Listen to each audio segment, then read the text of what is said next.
প্রিয় দর্শক, মানচিত্রের নিয়মিত আয়োজন কথোপকথনে। নমস্কার, আমি তরুণ ঘোষ। আচ্ছা, ইরান আর ইসরায়েল ইউএস যুদ্ধ নিয়ে আমি যখন প্রথম ভিডিওটা করেছিলাম সেদিনই আমি বলেছিলাম যে ইরানে হাত দিয়ে নিজের হাত পোড়ালেন ডোনাল্ড ট্রাম্প।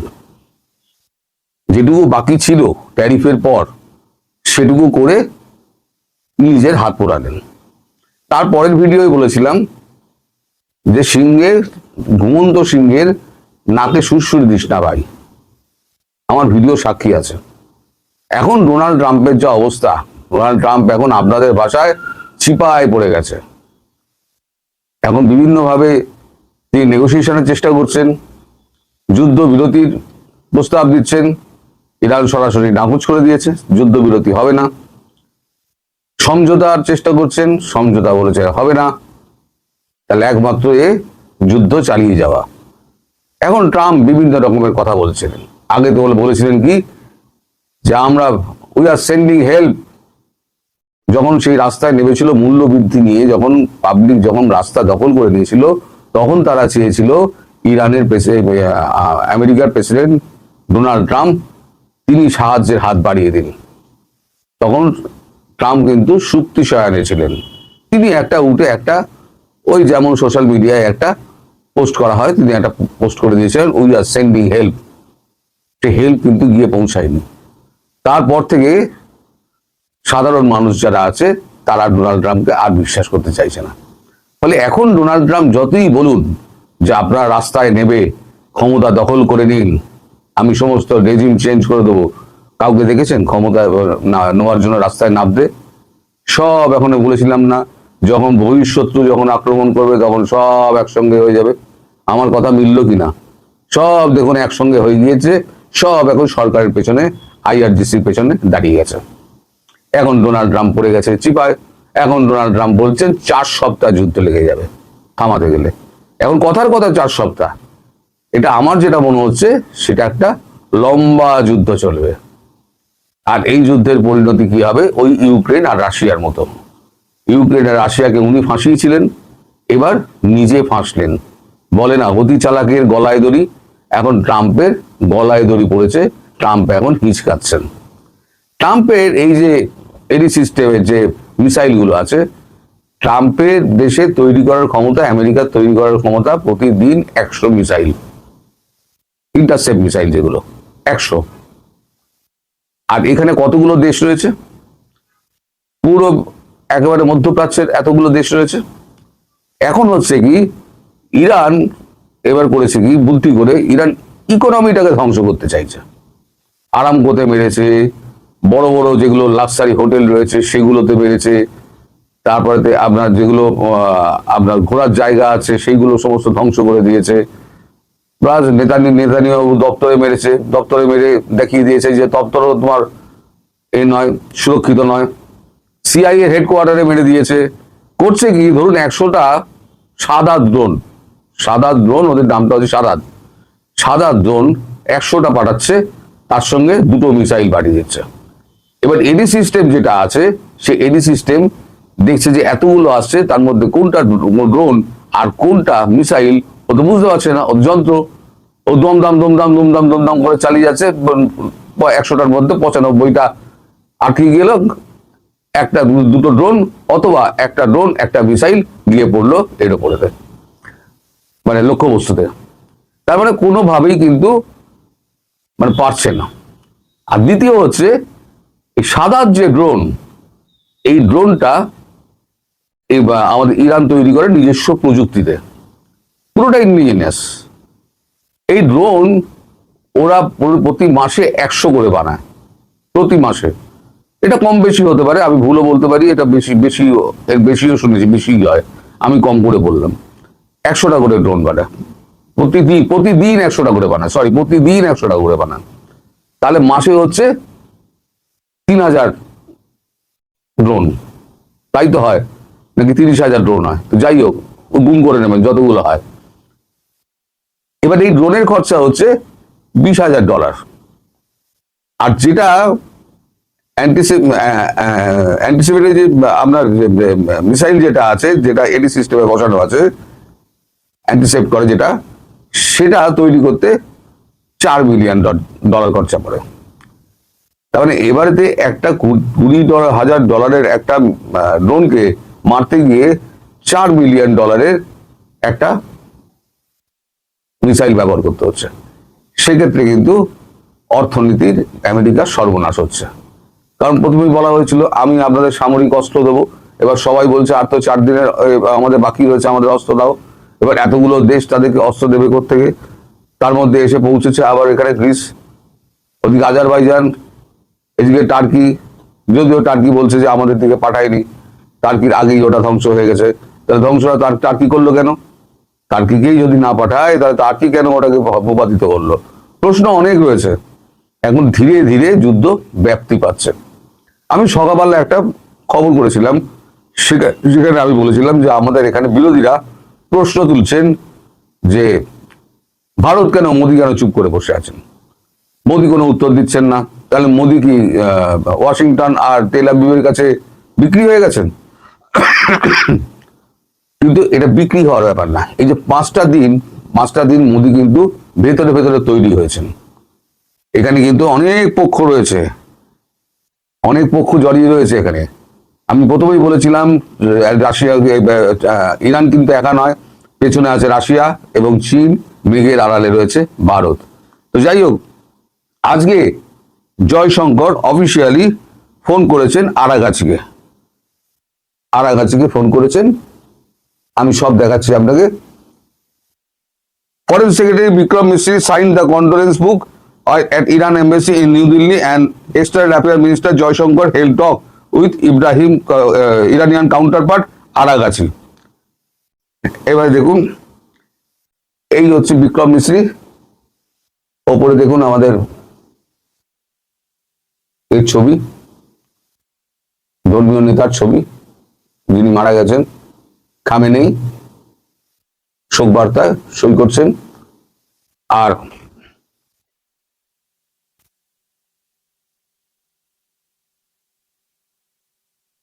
জয়শঙ্কর তো ফোন করেছেন, ফোনে তো আর ছবি দিয়ে লাভ নেই, ফোন করে কথা বলে নিয়েছেন।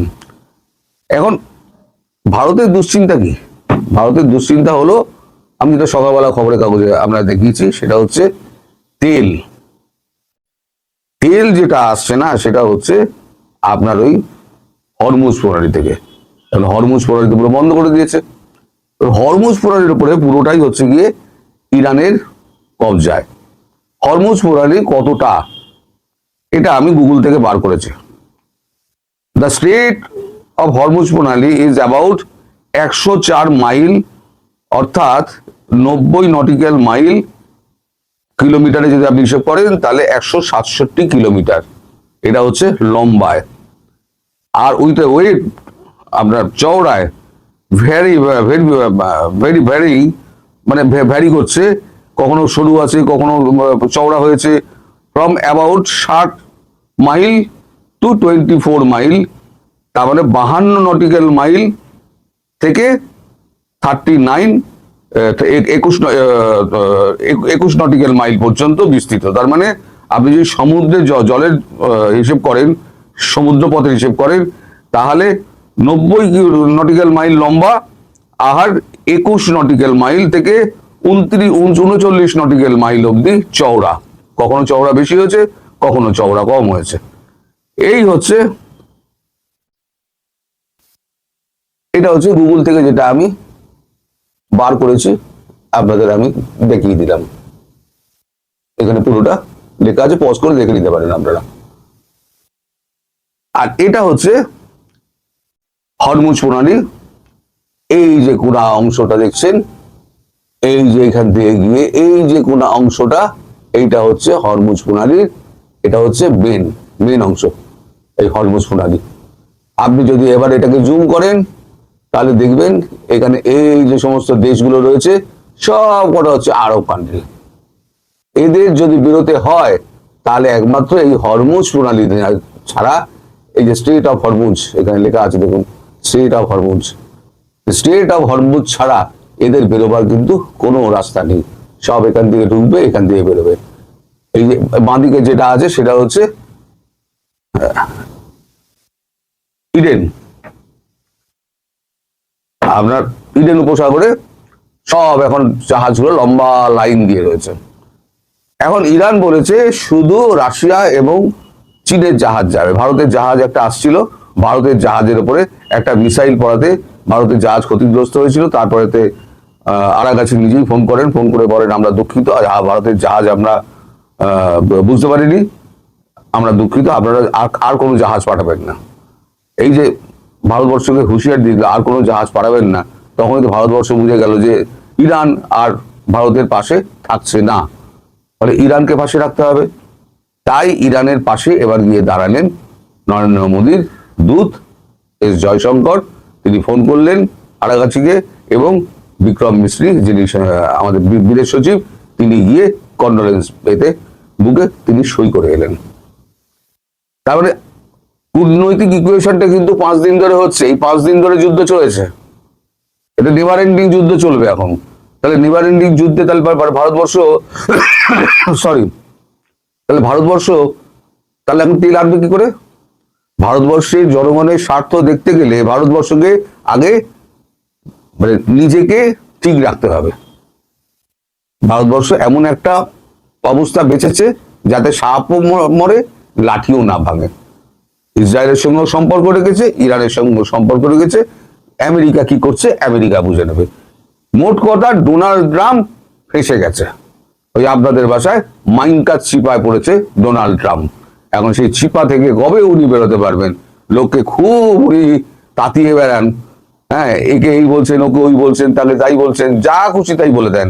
এবার নিজে চিপায় পড়েছেন, এইবার তিনি বুঝতে পারবেন লম্বা যুদ্ধ কাকে বলে আর সেখানে ফেঁসে যাওয়া কাকে বলে। ইউক্রেন আর রাশিয়াকে লাগিয়ে দিয়ে তিনি খুব মজা লুটেছিলেন। এইবারে মজা লোটো, বুঝতে পারবে তোমার সামনে কি দুরবস্থা আসছে।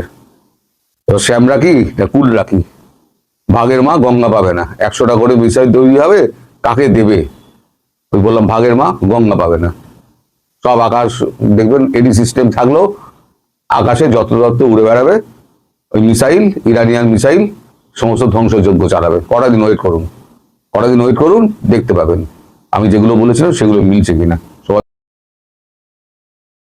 গণসূর্যের মঞ্চ কাঁপিয়ে বাংলাদেশের স্বাধীনতার অমর কবিতা শুনিয়েছিলেন জাতির জনক বঙ্গবন্ধু শেখ মুজিবুর রহমান। 1971-এর 7ই মার্চের পরন্ত বিকেলের অপ্রতিরোধ্য বজ্রকণ্ঠ দ্রোহের আগুন জ্বালিয়েছিল 56,000 বর্গ মাইল জুড়ে। বঙ্গবন্ধু বলেছিলেন, এবারের সংগ্রাম আমাদের মুক্তির সংগ্রাম, এবারের সংগ্রাম স্বাধীনতার সংগ্রাম। কবি নির্মলেন্দু গুণের ভাষায় সেই থেকে স্বাধীনতার শব্দটি আমাদের।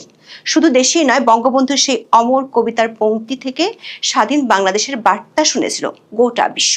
লন্ডন ভিত্তিক টাইম ম্যাগাজিনের বৈদেশিক সংবাদদাতা ড্যান কোগিন 71-এর 15ই মার্চ এক নিবন্ধে লিখেছিলেন, সমঝোতার আর কোনো আশা নেই, অখণ্ড পাকিস্তানের মৃত্যু ঘটতে যাচ্ছে। পাকিস্তানের সামরিক জান্তার বীর কাঁপিয়ে দিয়েছিল বঙ্গবন্ধুর ঐতিহাসিক এই ভাষণ।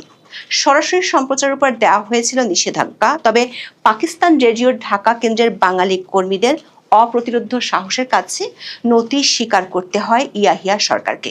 গভীর রাতে বঙ্গবন্ধুর পূর্ণ ভাষণ সম্প্রচারের অনুমতি দিতে বাধ্য হয় সামরিক কর্তৃপক্ষ। এরপর মুক্তিযুদ্ধের পুরোটার সময় পূর্ব পাকিস্তানে নিষিদ্ধ ছিল এই ভাষণ, তবে 9 মাসের পুরোটার সময় তা বেজেছে মুক্তিকামী বাঙালির হৃদয়ে। এত বছর পর বাংলাদেশের ভিত্তি সে জায়গাটি আবার অলিখিত রাষ্ট্রীয় কর্তৃত্বের বলে নিষিদ্ধ। ডক্টর ইউনূসের 1.5 বছরের মবের আমল শেষেও মুক্তি পায়নি বঙ্গবন্ধুর দরাজ কণ্ঠ, বরং স্বাধীনতার স্থপতির ভাষণ বাজানোকে চিহ্নিত করা হচ্ছে সন্ত্রাস হিসেবে, ঠিক যেমনটি ঘটেছিল মুক্তিযুদ্ধের 9 মাসে। 1.5 বছরের ধারাবাহিকতা মেনে নতুন সরকারের সময়ও ধুলায় মিশিয়ে দেয়া 32 নম্বর ঘিরে রেখেছে রক্তচক্ষু পুলিশ। অন্যদিকে 7ই মার্চের ভাষণ বাজানোর কারণে আটক হয়েছেন ঢাকা বিশ্ববিদ্যালয়ের শিক্ষার্থী, আর 32 নম্বর মুখে 4 জনকে গ্রেপ্তারের পর মামলা হয়েছে সন্ত্রাস বিরোধী আইনে। প্রশ্ন হলো, মুক্তিযুদ্ধের বাংলাদেশে মুক্তিযুদ্ধের চেতনা ধারণের কথা বলা বিএনপি সরকারের সময়ও কেন এমন দৃশ্য? মুক্তিযুদ্ধের মহানায়ককে নিষিদ্ধ রাখার ইউনূসীয় আর পাকিস্তানি ফর্মুলাতেই কেন হাঁটতে চায় বিএনপি? 7ই মার্চের ভাষণ বাজানো অথবা বঙ্গবন্ধুকে শ্রদ্ধা জানানো সন্ত্রাসী কার্যক্রম হলে এই দিনটির গভীর তাৎপর্য তুলে ধরে সংবাদ মাধ্যমে প্রকাশিত রিপোর্ট অভিমত কি সরকারের চোখে সন্ত্রাস? সোশ্যাল মিডিয়া জুড়ে বঙ্গবন্ধুকে স্মরণ করাও কি দেশবিরোধী কর্মকাণ্ড? যদি তাই হয়, তাহলে খোদ মুক্তিযুদ্ধই কি রাষ্ট্রের চোখে এখন অপরাধ হিসেবে বিবেচিত? বিস্তারিত জানতে চলুন যাওয়া যাক বিশ্লেষণে।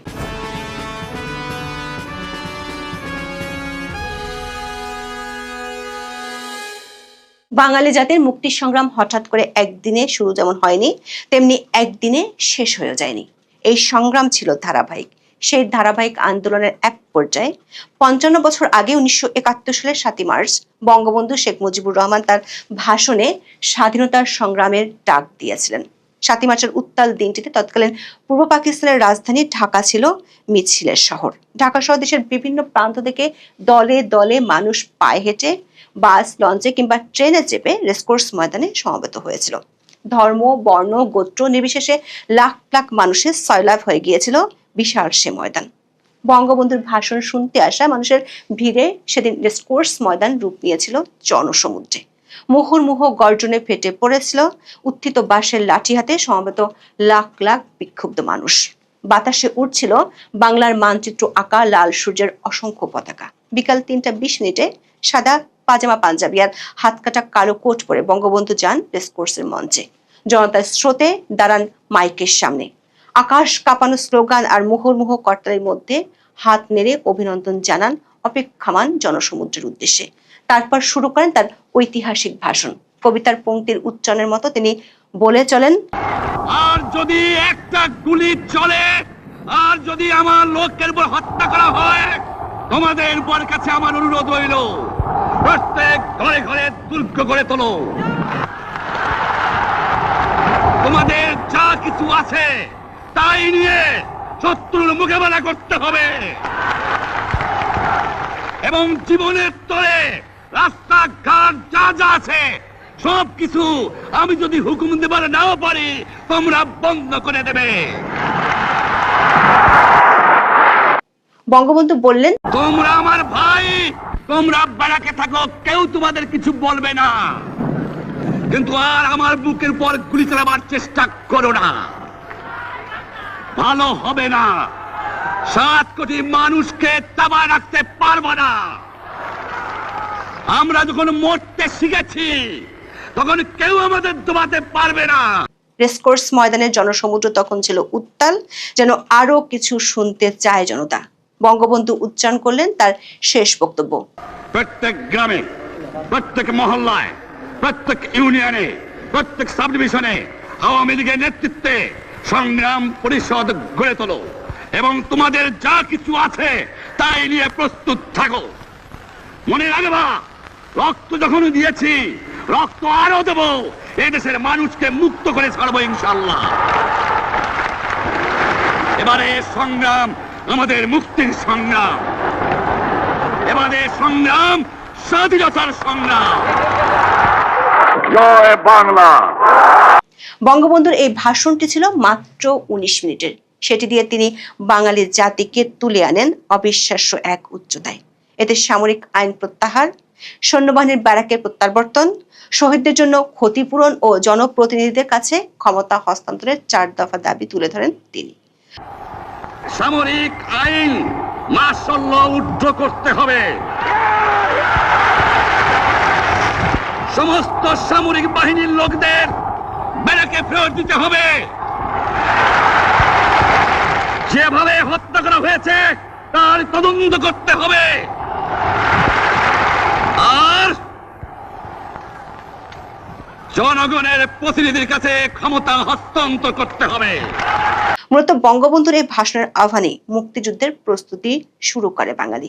এরপর 25শে মার্চ পাকিস্তানি বাহিনী আক্রমণ শুরু করলে বঙ্গবন্ধুর নির্দেশিত পথে শুরু হয় মুক্তিযুদ্ধ। পাকিস্তানি শোষক, দখলদার ও তাদের এদেশীয় দোসরদের বিরুদ্ধে 9 মাসের রক্তক্ষয়ী যুদ্ধের পর আসে স্বাধীনতা।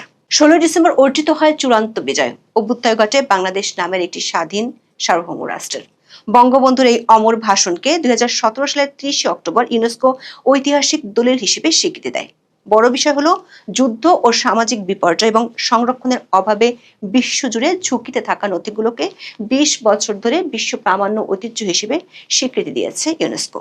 এসব স্বীকৃতির মধ্যে ইউনেস্কো প্রথম কোনো ভাষণকে স্বীকৃতি দেয় যা ছিল অলিখিত। ইন্টারন্যাশনাল অ্যাডভাইজারি কমিটি ইউনেস্কোর মেমোরি অব দ্য ওয়ার্ল্ড বা AMOW কর্মসূচির অধীনে আন্তর্জাতিক তালিকায় মোট ৭৮টি দলিলকে মনোনয়ন দেয়। এ তালিকায় ৪৮ নম্বরে বঙ্গবন্ধুর ৭ই মার্চের ভাষণটিকে স্থান দেওয়া হয়। বিশ্ব ঐতিহ্য ও গুরুত্বপূর্ণ ঘটনার আন্তর্জাতিক তালিকায় মূলত মেমোরি অব দ্য ওয়ার্ল্ড এর মাধ্যমে বিশ্বের বিভিন্ন অংশের ঘটনার সংরক্ষণ ও সবার কাছে পৌঁছানোর চেষ্টা করছে ইউনেস্কো। এই তালিকায় ঠাঁই পেতে হলে পর্যাপ্ত গ্রহণযোগ্যতা ও ঐতিহাসিক প্রভাব থাকতে হয়। দর্শক, বঙ্গবন্ধুর এই ভাষণটি পাকিস্তানি শাসকদের পিণ্ডি চটকে দিয়েছিল, তাদের ভিত কাঁপিয়ে দিয়েছিল। স্বাধীনতার পরও একইভাবে পাকিস্তানি দোসরদের মনোবেদনা আর যন্ত্রণার কারণ এখনো সেই ভাষণ।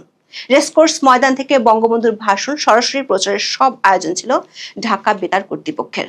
প্রচার শুরু হয়েছিল, কিন্তু সামরিক কর্তৃপক্ষ প্রচার বন্ধ করে দিলে বেতারের সব বাঙালি কর্মচারী বেতার ভবন ছেড়ে বেরিয়ে আসেন। বন্ধ হয়ে যায় সব ধরনের সম্প্রচার কার্যক্রম।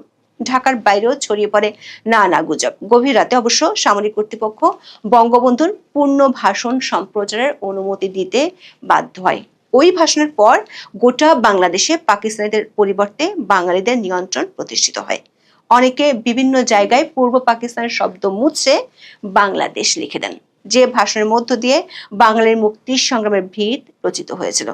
বাংলাদেশের জন্মের পর পাকিস্তানের দোসররা সেই ভাষণের বিরুদ্ধে সোচ্চার থেকেছে বরাবরই, কারণ তারা জানে 1971 সালের 7ই মার্চকে বাদ দিয়ে বাঙালি ইতিহাস লেখা সম্ভব নয়। বাংলাদেশের সামরিক শাসনামলে বঙ্গবন্ধুর 7ই মার্চের ভাষণ প্রচার ছিল নিষিদ্ধ। বিগত আওয়ামী লীগ সরকারের বিরুদ্ধে অভিযোগ ছিল তারা 7ই মার্চের ভাষণকে এত বেশি প্রচার করতেন যেটি মানুষের মধ্যে বিরক্তির উদ্রেক করত। অথচ 2024 সালের বৈষম্য বিরোধী আন্দোলনের নেতারা স্লোগান দিত, বঙ্গবন্ধুর বাংলায় বৈষম্যের ঠাঁই নেই। এই বৈষম্য বিরোধীদের কাছে পরে মুজিববাদ হয়ে যায় মুর্দাবাদ।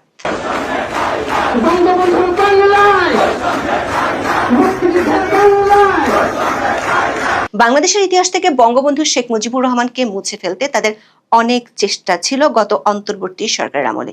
অধ্যাপক ইউনূসের প্রশাসনও তাদের নিয়োগকর্তাদের খুশি করতে একই কাজ করে গেছে। অধ্যাপক ইউনূসের আমলে রাষ্ট্রীয় দিবস থেকে বাদ দেওয়া হয় 7ই মার্চকে। পাঠ্যপুস্তক থেকে 7ই মার্চ সরিয়ে সেখানে জুলাই অভ্যুত্থানকে রিপ্লেস করা হয়। অথচ হাইকোর্টের সুস্পষ্ট নির্দেশনা আছে 7ই মার্চের ঐতিহাসিক ভাষণকে পাঠ্যপুস্তকে অন্তর্ভুক্ত করার জন্য। 2022 সালের 5ই ফেব্রুয়ারিতে হাইকোর্ট 7 মার্চকে